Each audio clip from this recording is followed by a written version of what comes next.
So I think that I started writing poetry really early in my life, and it was really bad poetry. You know, like every poet is really bad usually, and especially in high school. And I was a really bad poet, but I really liked it. Everyone seemed to like my writing, so I wanted to be a writer, whatever that meant.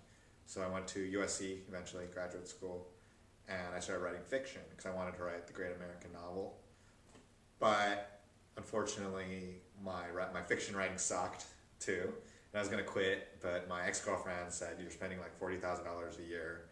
You know, you might as well not quit." So then I took a screenwriting class with Syd Field, who created the first screenwriting book ever, or how to write a screenwriting book, excuse me. And took the class. I learned how to write a script, and then a week during spring break, during that week, I wrote a script.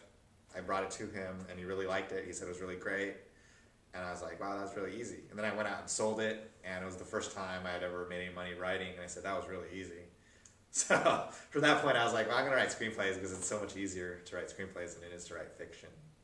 So that's basically how it all starts. Pretty.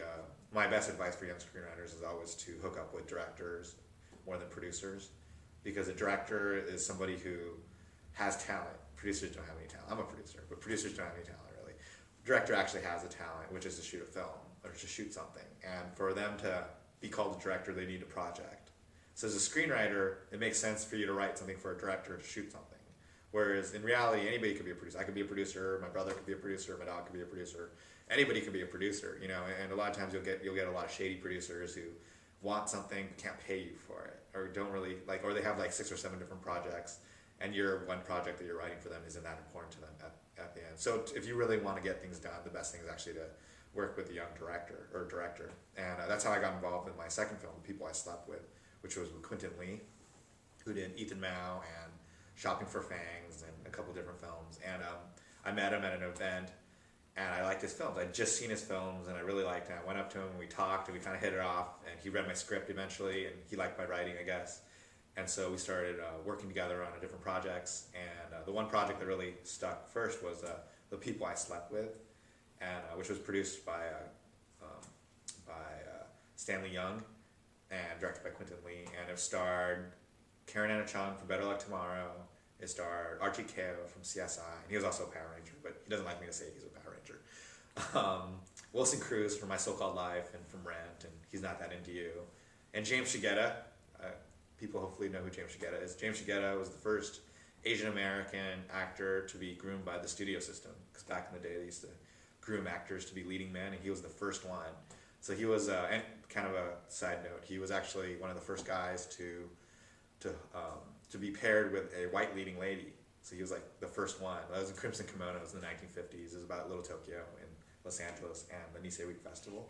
That's kind of exciting. Anyway, he's super old now, but he was an art film, and it was really exciting to actually work with him because I've watched him in a lot of different movies, and he's kind of a hero. And funny story is when I had my interns and my PAs, who are all Asian American or API, and I was like, this guy's super important that you're working with him because he's so huge, he's so important to the community.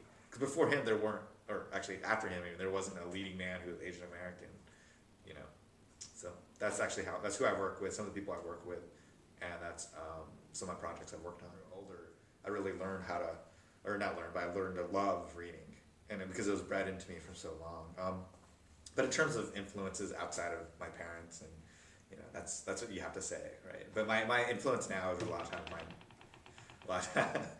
times is actually my wife.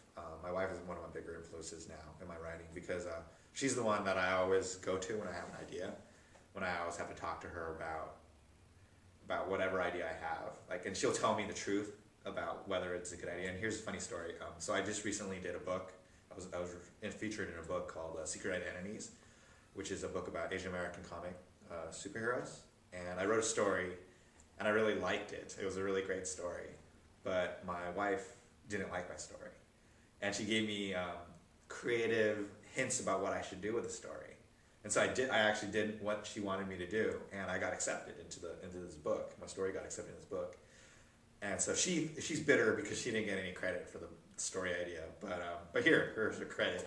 Here's an opportunity for some recognition that she actually is the one that came up with the idea. But I ended up writing it, but she came up with the idea. So things like that. I mean, having somebody in your corner who really could, you know, tell you what's good and what's not good.